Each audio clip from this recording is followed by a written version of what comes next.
Hi, hello everybody. Torked here, back at ASKA, or ASKA. It's the Viking game, episode 4. Now, I had previously started to record this after I had taken care of some wights on the beach. There are these skull-like things that once you break them open, a new boss wight comes out. Don't do this early game. It kills you very, very fast. If you're having just a simple little club, you will die. I've tried a number of times to defeat this guy. It's just not worth it. It's just not worth it. Now, there's some sort of death thing, either reborn or respawn as ghost.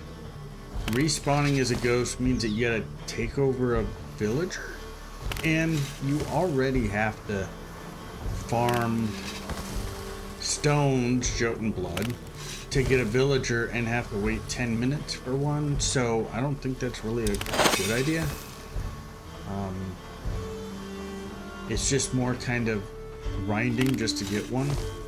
So if you find wights on the beach, go ahead, kill them, but don't destroy the little rib cages, because you're going to, at least not early game, you're just gonna face hardship. It was an experience, let's just say that. Anyway, something to look out for, not to do. The next thing, I believe that most of this game will be managing villagers and getting them. One of the big things that you're going to have to be doing, from what I can see so far, is to continually juggle your villagers, if you don't have enough, between different workstations so that they can go ahead and get the tools that you need. Like right now, I don't have any at the woodcutters, so I'm going to assign Clara from the stone cutters over to the woodcutters so that I can get some more wood in here. The next thing that I can do to ensure that she has a good enough range would be able to make a wood harvest marker out somewhere a little bit far away from where the woodcutter shop is, so that she will go out and collect more wood. They're fairly cheap, and I would just kind of put it a little bit farther away. I have not seen that many enemies around.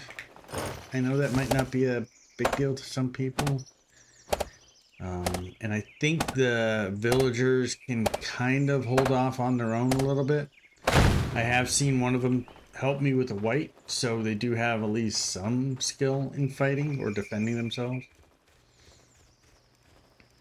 Other than that, Clara was able to get and put stone in the stone cutters. She filled up the large stone and put quite a few stones in the small one, so we know that they do good work. Workshop pit was the next thing that I was supposed to do, or at least the next thing that I thought I needed to do, and it does have a crafting table, so you can go ahead and craft stuff automatically using the villagers, I would assume, or just yourself. And the reason being I say yourself is you can get a large stone pickaxe, you can get a road maker, you can get horn, large stone axe, a wooden rake for farming, and then a heavy club. So you can get additional stuff via this area. I believe, well, let me say it this way. In playing this game for the numbers of hours that I have, I like it. I do not believe that it is a quick survival game. It is more of a civilization builder, survival NPC manager kind of thing. So if you're not really into that, I would suggest maybe possibly watching a couple other channels to see the full range of it. I am not going to be having a full playthrough of this game on this channel. It is a good thing for me to relax to, but I don't see it as something that I can encourage people to buy at this time. Wait for it to be out of early access. There are some issues that I see with it, mainly it being, or at least I perceive it to be, grindy. Take, for instance, you need a lot of materials, even for this workshop pit. Could I have done it differently? Sure.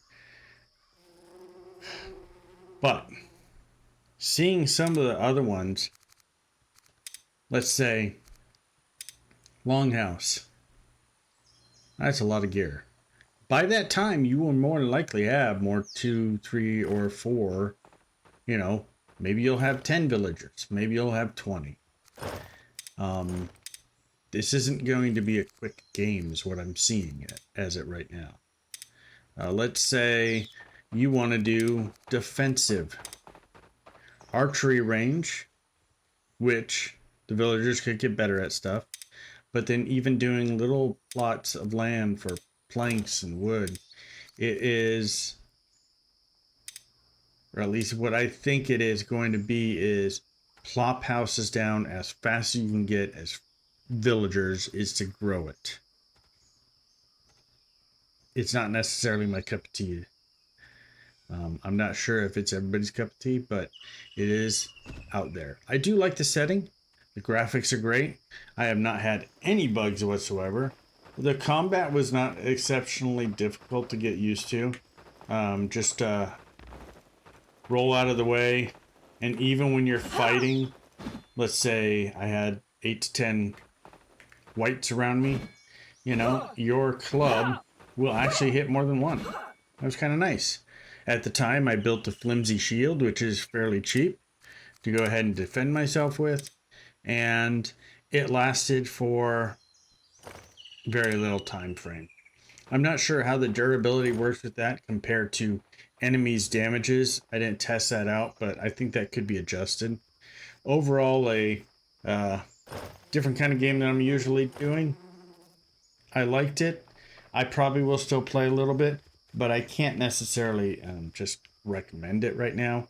Maybe once it comes out of early access, I'll give it another go. But it's just not my cup of tea. Hopefully, or maybe it is your cup of tea, and you can go ahead and start playing it and maybe enjoy it.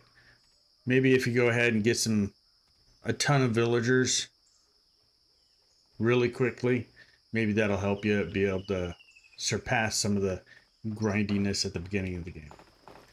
As for me, I'm going to go ahead and put this on the back burner for right now. Hopefully nobody was getting their hopes up for the ASKA playthroughs. Sorry about that. But it's just a little too much to try and find the fun in it. Anyway, thank you for joining me. Thank you for listening to me rant a little bit about it. As I always say, go ahead, like, comment, subscribe. Tell me I'm an idiot. Tell me it's the best game in the world and let me know how you feel. Or agree with me. Either way, comments are always appreciated and read. But until next time, take care of yourself, take care of your family, and I hope you all have a great and wonderful day. Goodbye for now.